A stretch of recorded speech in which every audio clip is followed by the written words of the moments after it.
আমরা আজকের এমন একটা বিষয় আলোচনা করতে চলেছি যে বিষয়টা এই সময়ের জন্য খুবই উপযুক্ত সময়। আমরা আজকে আলোচনা করব হাড়োয়া বিধানসভা নিয়ে। কারণ হাড়োয়া বিধানসভার বর্তমান বিধায়ক হাজী নুরুল ইসলাম, যিনি বসিরহাট লোকসভা কেন্দ্রে 2024 সালে নির্বাচনে লড়েছেন এবং বিজয়ী হয়েছেন বিপুল ভোটে। যেহেতু তিনি বিজয়ী হয়েছেন লোকসভা ভোটে, সেহেতু তাকে তো হাড়োয়া বিধানসভার পদটা তো ছাড়তেই হবে। সেজন্য হাড়োয়া বিধানসভা উপনির্বাচন করতে হবে। সেই উপনির্বাচনে আমাদের এই কয়েকটা পঞ্চায়েতের ভিতরে কয়েকজনের আমরা যে উপনির্বাচনে লড়বার মতো যোগ্যতা আছে এমন কয়েকজনের নাম আমরা খুঁজে বার করার চেষ্টা করব। আমরা সরাসরি চলে যাব উপনির্বাচনে লড়বার মতো আমাদের শাসন পঞ্চায়েতে এমন কয়েকজনের নাম যদি বলতে বলা হয় আপনাকে, তাহলে আপনি প্রথম কোন নামটা বাছবেন? দেখুন, শাসন পঞ্চায়েতে আমি মনে করি একজনই আছে, তা বয়সটা খুব কম। আমার শাসন পঞ্চায়েতের চেয়ে আমি 1 নম্বরে রাখব ফলতি বিলেঘাটা অঞ্চলের, আমার পাশের অঞ্চল, সভাপতি, তৃণমূল কংগ্রেসের সাংগঠনিক সভাপতি এবং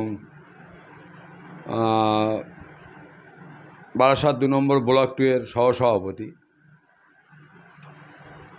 এবং কীর্তিপুর 1-এর তৎকালীন 1998 সালে তৃণমূল কংগ্রেস জন্মাবার সাথে সাথে প্রথম পঞ্চায়েত নির্বাচন 13ই মে, সম্ভবত বুধবার, সেদিন জেলা পরিষদে দাঁড়িয়ে আমাদের মুকুটহীন সম্রাট কমরেড মজিদ মাস্টারকে 10,500-এর বেশি ভোটে হারিয়েছিলেন যিনি, তার নাম হচ্ছে আব্দুর রউফ। অভিজ্ঞতা সম্পন্ন ব্যক্তি। 2001 সালে তৃণমূল কংগ্রেসের ক্যান্ডিডেট ছিল মমতা ব্যানার্জির খুব স্নেহধন্য রউফ ভাই ছিলেন এবং মমতা ব্যানার্জি রউফ ভাইকে এই শাসন বলে ডাকতেন। রউফের বাড়ি যদিও খড়িবাড়ি কীর্তিপুর অঞ্চল, কিন্তু মমতা ব্যানার্জি নিজে, আমি রউফ ভাইয়ের সঙ্গে দীর্ঘদিন সফর সঙ্গী ছিলাম, তা মমতা দিদি ডাকতেন এই শাসন, এরকম করে ডাকতেন। তা খুব পরিচিত ছিল। কোনো কারণবশত রউফ ভাই রাজনীতিতে অনেকটা চেপে গিয়েছিলেন, তা এখন আবার উনি সক্রিয়, অনেকটা মিটিং মিছিলে বক্তব্য দিতে দেখি। যদি সিনিয়র হিসেবে যদি দেওয়া হয়, লোকালিটি আমি সবসময় চাইব। আমি হাড়োয়া বিধানসভা যে আমাদের 13টা গ্রাম পঞ্চায়েত আছে, তার মধ্যে হাড়োয়া নদীর এপারে আমরা আছি বোধহয় 5টা পঞ্চায়েত, ওপারে আছে 8টা পঞ্চায়েত, ওরাও দাবি রাখবে নিশ্চয়ই। আমার শাসন গ্রামের শাসন পঞ্চায়েতের একজন বাসিন্দা হিসেবে বা বারাসাত 2 নম্বর ব্লকের একজন বাসিন্দা হিসেবে আমি প্রথমে চাইব অভিজ্ঞতা সম্পন্ন যদি কাউকে দেওয়া হয়, আব্দুর রউফ ভাই আমার 1 নম্বর ক্যান্ডিডেট হাড়োয়া বিধানসভার উপনির্বাচনে। আর যদি ইয়ং জেনারেশন দেওয়া হয়, আমার 1 নম্বর ক্যান্ডিডেট হচ্ছে মেহেদি হাসান ভাই। ওটা ফলতি বেলিয়াঘাটা গ্রাম পঞ্চায়েতের মধ্যে পড়ছে। বেলিয়াঘাটা গ্রাম পঞ্চায়েতের সাংগঠনিক সভাপতি সম্ভবত উনি। আমার সঙ্গে খুব একটা পরিচয় না থাকলেও চেনা লোক তো অবশ্যই, কারণ মেহেদি ভাইয়ের আব্বার সঙ্গে আমরা রাজনীতি করেছি একসঙ্গে। ওনার আব্বা আমার খুব সম্মান দিতেন, বাবু ছাড়া আমাকে ডাকতেন না, আমিও বাবু ছাড়া ডাকতাম না। সেই হিসেবে আর মেহেদি ভাই একজন শিক্ষিত, ট্যালেন্টেড। আমি মনে করি আমাদের লোকালিটি ক্যান্ডিডেট চাই। আপনাদের সংবাদ মাধ্যমের দ্বারায় আমি দিদির কাছে, অভিষেক ব্যানার্জির কাছে বা আমাদের জেলা নেতৃত্ব যিনি যারা আছেন, নারায়ণদা থেকে শুরু করে যারাই আছেন, আমি চাইব আমার লোকালিটি ক্যান্ডিডেট দেওয়া হোক। হাড়োয়া বিধানসভার মধ্যে বসবাস করে, হাড়োয়া বিধানসভার সাংগঠনিক লিডার, তাদের মধ্যে একজনকে দিতে হবে। আমি 2টো নাম বলে রাখলাম। 13টা পঞ্চায়েত আমার 2 নম্বর ব্লকের মধ্যে, আমরা যে এধারে 5টা পঞ্চায়েত আছি, সম্ভবত কীর্তিপুর 1, 2, বেলিয়াঘাটা আমাদের শাসন পঞ্চায়েত হাড়োয়া বিধানসভার মধ্যে, আর দাঁতপুর অঞ্চল। তাই এই 5টা অঞ্চলের মধ্যে আমি 2টো নাম বললাম। দল সিদ্ধান্ত নেবে, দল দল যেটা করবে, দল যদি কলা গাছ দাঁড় করে তাও জিতবে, ওটা কোনো ফাংশন না। শাসন গ্রাম পঞ্চায়েত থেকে এমন কোনো নাম উঠে আসতে পারে? আছে, একটু পঞ্চায়েতের একজন আছে আমার পছন্দের, কিন্তু বয়স কম, এখন সামনে আরও দিন আছে। রাজনীতিতে বয়সটা খুব ফ্যাক্টর? বয়সটা ফ্যাক্টর না, আবার ফ্যাক্টর মাঝে মাঝে হয়। আমাদের শাসন গ্রাম সভাপতি, আমি টোটাল অঞ্চলে যা দেখছি, শাসন গ্রাম পঞ্চায়েতের মধ্যে ওই একজন পঞ্চায়েত সভাপতি, অঞ্চল সভাপতিও হওয়ারও ক্ষমতা রাখে। ওর মধ্যে কিছু একটা গুণ, ভালো গুণ আছে। দোষ ত্রুটি, গ্রামের মানুষ তো আগাগোড়া বিরোধী পক্ষ একটা থাকবে, দোষ ধরার জন্য, খুঁত ধরার জন্য সবসময় একটা টাইম ওয়েস্ট করবে। সে করুক, কোনো ব্যাপার নেই, কিন্তু ছেলেটার মধ্যে আগামী দিনের একটা আলো দেখা যাচ্ছে। তাহলে শাসন গ্রাম পঞ্চায়েতের মধ্যে আপনি কাকে নির্বাচন করছেন? সরাসরি নামটা উল্লেখ করলে ভালো হয়। জিয়াউল ইসলাম, জিয়াউল ইসলাম। আর ফলতি বেলিয়াঘাটা গ্রাম পঞ্চায়েতের মধ্যে কাকে নির্বাচন করতে চাইছেন? মেহেদি হাসান, মেহেদি ভাই, মেহেদি হাসান। মেহেদি হাসান। আর বারাসাত ব্লকের মধ্যে কীর্তিপুর 1 নম্বর পঞ্চায়েতের মধ্যে ওনার বাড়ি আন্দুলিয়ায়, আব্দুর রউফ ভাই জেলা পরিষদের ক্যান্ডিডেট ছিলেন, 2001 সালে তৃণমূল কংগ্রেসের ক্যান্ডিডেট ছিলেন। যদিও তৎকালীন উনি পরলোক গমন করেছেন, আমার শ্রদ্ধেয় ইদ্রিস ভাই। আমি তার আত্মার শান্তি কামনা করি এবং মাগফিরাত কামনা করি। ইদ্রিস ভাই সেই সময় দেগঙ্গা বিধানসভায় 2001 সালের কথা বলছি, উনি কুঁড়ে ঘর নিয়ে নির্দলে দাঁড়িয়েছিলেন। দুর্ভাগ্য, আমাদের শাসন পঞ্চায়েতের প্রচুর তৃণমূল কংগ্রেসের সৈনিক তৎকালীন সবাই, ইদ্রিস ভাই একজন নামী ব্যক্তি ছিলেন, সব ইদ্রিস ভাইয়ের ওই কুঁড়ে ঘরে সব চলে গিয়েছিলেন। আমাদের বুথে এজেন্ট দেওয়ার মতন লোক ছিল না। আমরা লাস্টে, আমি, আমার উপরের দাদা এবং আমার পরের ভাই, আমরা 3ই ভাই 3টে বুথে বসেছিলাম শাসনে। তখন কেউ ছিল না আমাদের পাশে। এখন তো বর্তমান পরিস্থিতি খুবই ভালো। এখন দিন বদলেছে, যুগ বদলাবে, আগামী দিনও বদলাবে, যুগের পর যুগ বদলাবে। সো দর্শক, আপনারা শুনলেন আমাদের শাসন গ্রাম পঞ্চায়েতে এর মধ্যে সম্ভাব্য প্রার্থী হওয়ার যোগ্যতা রাখে এমন ব্যক্তির নাম শুনলেন। আপনারা কি মনে করেন সেটা কমেন্ট বক্সে লিখে জানাবেন। এবং ফলতি বেলিয়াঘাটা গ্রাম পঞ্চায়েতের মধ্যেও সম্ভাব্য প্রার্থী হওয়ার যোগ্যতা রাখে এমন ব্যক্তির নামও তিনি উল্লেখ করেছেন। আপনারা কি মনে করেন সরাসরি কমেন্ট বক্সে লিখে জানাবেন। যেহেতু হাড়োয়া বিধানসভা নিয়ে কথা হচ্ছে, যে হাড়োয়া বিধানসভার বর্তমান বিধায়ক, সেই বিধায়ক সম্পর্কে আমরা একটু জেনে নেওয়ার চেষ্টা করব। হাড়োয়া বিধানসভার বর্তমান বিধায়ক হাজী নুরুল ইসলাম। এখন আর নেই, এখনো পর্যন্ত সরকারিভাবে অফিসিয়ালভাবে ইস্তফা তিনি দেননি, বর্তমানে আছেন, তিনি অবশ্যই ইস্তফা দেবেন। আমরা একটু তার জীবন বৃত্তান্ত, তার রাজনৈতিক পরিস্থিতি জানবার চেষ্টা করব। হাজী নুরুল ইসলামের রাজনৈতিক পদার্পণ কবে থেকে এবং কিভাবে তিনি এই রাজনৈতিক প্রবাহে চলে আসে, সেই বিষয়টা একটু জানার চেষ্টা করব। আমরা নুরেল ভাই বলে ডাকতাম, নুরুল হাজি শেখ নুরুল ইসলাম। ওনার সঙ্গে পরিচয় তৃণমূল কংগ্রেস জন্মাবার আগে থেকেই আমার সঙ্গে পরিচয়। মানে উনি একটা ব্যবসা করতেন, সেই ব্যবসাও আমিও পাড়ায় পাড়ায় করতাম, তো অনেক দিনের কথা। নুরুল হাজি ভাই 1998 সালে তৃণমূল কংগ্রেস জন্মাবার সাথে সাথেই উনি তৃণমূল কংগ্রেস। এখন সেই সময় ওনার একজন সহকর্মী ছিলেন, আজও মনে পড়ে, জুম্মান ভাই। এই সকাল 9টা সাড়ে 9টার সময় ওনারা একসঙ্গে দুজনে আসছিলেন। এখন ওই জাগলিয়া দিয়ে আসছিলেন, ওনারা আসার পথে মাঝ রাস্তায় দুষ্কৃতীদের দ্বারা আর কি নির্মমভাবে জুম্মান ভাইকে হত্যা করা হয়েছিল। সেই সময় নুরেল ভাইয়ের কান্না, নুরেল ভাইয়ের মানে কি বলবো, অজ্ঞান হয়ে যাওয়া। ওই সময় আমরা নুরেল ভাইয়ের পাশে ছিলাম। এমনকি জুম্মান ভাইয়ের লাশ হসপিটাল থেকে পোস্টমর্টম করে বার করার সময় আমরা শাসনের 3টে ব্যক্তি ছিলাম।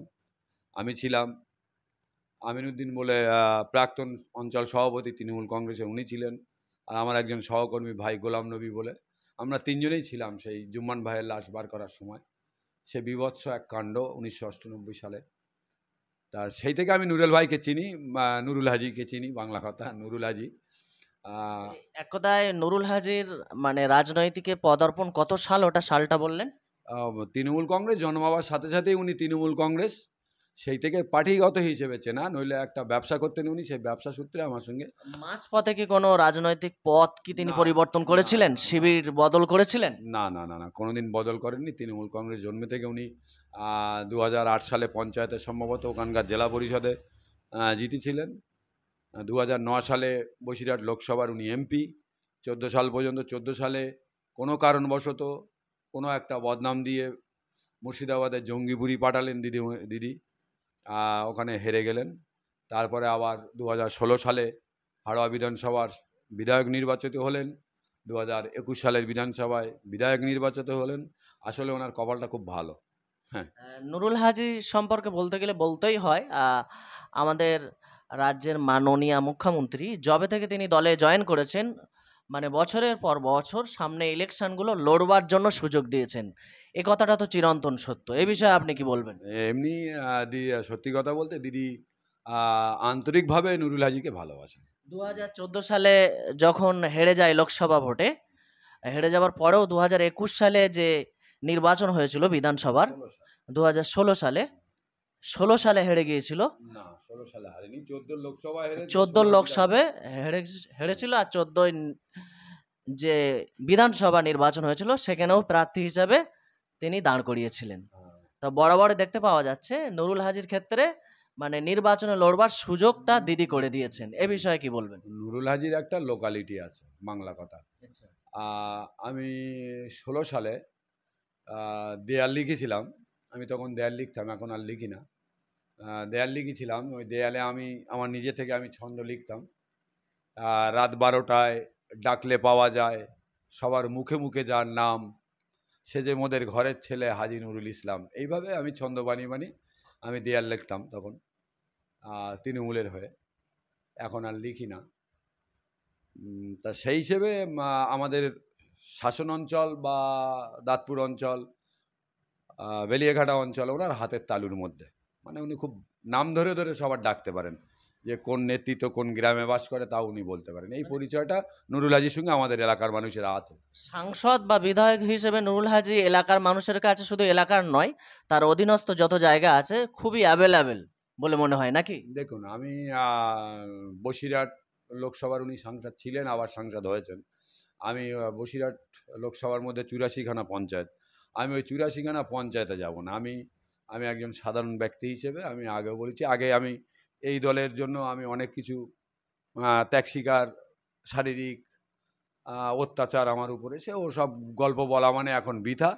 আমি বলতেও চাই না, বলতে ভালোও লাগে না। কারণ এখন আমি একজন সামান্য একটা চাওয়ালা এবং একজন সমর্থক। আগাগোড়া এখন আমি কংগ্রেসি ঘরানার ছেলে আমি। এখনও তৃণমূলেরা আমার টিটকারি মেরে কংগ্রেস কংগ্রেস বলে ডাকে। ডাকুক, কোনো দুঃখ নেই, আনন্দ হয়। নুরুল হাজি আমাদের সাংসদ হয়েছেন আমি আমার এলাকার উন্নয়নের স্বার্থে। আমি ২০০৯ সালে আমাদের সর্দারটি রথতলা ময়দানে মঞ্চে দাঁড়িয়ে নুরুল হাজির কাছে যে আবেদন করেছিলাম, মিতপুকুর হসপিটাল। ১৯৯৯ সালে লোকসভা জেতার পরে ডাক্তার রঞ্জিত মাজার কাছে আমি আর একজন আমার সহকর্মী মাওলানা শাহিদুল ইসলাম লিখিতভাবে দিয়েছিলাম যে আমাদের মিতপুকুর হসপিটাল ২৪ ঘন্টা খোলার ব্যবস্থা করতে হবে, মিনিমাম ২০খানা বেড থাকতে হবে, ২৪ ঘন্টা ডাক্তারের ব্যবস্থা করতে হবে। আমার বাড়ি থেকে হয়তো একটু দূরে, কিন্তু ওই এলাকার বহু ছেলে, বহু ইয়ং জেনারেশন, এখন তো কর্মসংস্থান নেই, সারা ভারতবর্ষে নেই, শুধু বাংলার দোষ দিলে তো হবে না। হসপিটালটা নিয়ে মানে কাজ হবার খুবই সম্ভাবনা রয়েছে এবং আমি অ্যাপ্রুভালও আমার গ্রাম সভাপতি ওই কথা বলেছেন। আমাদের জেলা পরিষদের সভাধিপতি মাননীয় নারায়ণ গোস্বামী মহাশয় নাকি উনি একটা স্যাংশন করেছেন, টাকা পয়সার একটা ব্যাপার। অলরেডি অ্যাপ্রুভালও দিয়ে দিয়েছেন। তা ওই হসপিটালটা ২৪ ঘন্টার জন্য ২০খানা মিনিমাম বেড সহকারে ২৪ ঘন্টা চালু করার ব্যবস্থা হলে আমি মনে করব যে তৃণমূল কংগ্রেসের জন্য যে রক্তটা ঝরিয়েছিলাম, আমার সেই রক্ত ঝরাটা সার্থক হবে, আর কিছু না। আমার দাবি ওইটা। আমার রাস্তার দাবি ছিল, রাস্তা মোটামুটি ভালো। আমার বলঘাটা ব্রিজ দক্ষিণ ২৪ পরগনার সাথে যোগাযোগ মাধ্যম আমাদের এই শাসন পঞ্চায়েত তথা উত্তর ২৪ পরগনা ভার্সেস ঘটকপুকুর ভাঙড় আমাদের বলগাড়ার ব্রিজ হলে গাড়ি চলাচল হবে। এইসবগুলো আমার প্রথম থেকে, আমি সেই অষ্টানব্বই যেদিন থেকে রাজনীতিতে পা দিয়েছিলাম সেদিন থেকে আমার দাবি ছিল প্রত্যেকটা নেতার কাছে, আমি লিখিত আকারে দিয়েছিলাম, এমনকি জ্যোতিপ্রিয় মল্লিকের কাছে, ওনার যখন তখন কলেজ স্ট্রিটে থাকতেন, ওনার বাড়ি পর্যন্ত লিখিতভাবে দিয়ে এসেছিলাম। এ দাবি আমার ছিল, আমার ব্যক্তিগত কোনো স্বার্থ না। আমি সবসময় আমার এলাকার কোন কোন কাজ হলে আমি খুশি হব, আমি সেই দাবি আগেও রেখেছিলাম, আজও রাখছি, একজন সাধারণ ব্যক্তি হিসেবে আগামী দিনেও রাখবো। নুরুল হাজির কাছে উনি সাংসদ হয়েছেন, সবে সার্টিফিকেট নিয়েছেন, শপথ ফপথ নিয়ে ফিরুক। আমার এলাকার যদি কোনো দাবি থাকে আমি লিখিত আকারে ডাইরেক্ট গিয়ে জমা দেবো। আপনাকে অনেক ধন্যবাদ আমাদের এই চ্যানেল। ধন্যবাদ সকলকে। সো দর্শক, আপনারা শুনলেন আমাদের হাড়োয়া বিধানসভার আহ, সম্ভাব্য বিধায়কের যোগ্যতা আছে এমন ব্যক্তিদের নাম আমরা আলোচনা করলাম, এবং আপনারা কি মনে করেন সেটা কমেন্ট বক্সে লিখে জানাবেন। এবং সর্বোপরি হাজী নুরুল ইসলামের জীবন বৃত্তান্ত নিয়েও আমরা আলোচনা করলাম। আপনারা ইতিপূর্বে যে সমস্ত তথ্য জানেন না, একটু শুনবেন, দেখবেন, অনেক কিছুই জানতে পারবেন। ততক্ষণ পর্যন্ত আমাদের চ্যানেলে চোখ রাখুন, দেখতে থাকুন। Thank you all.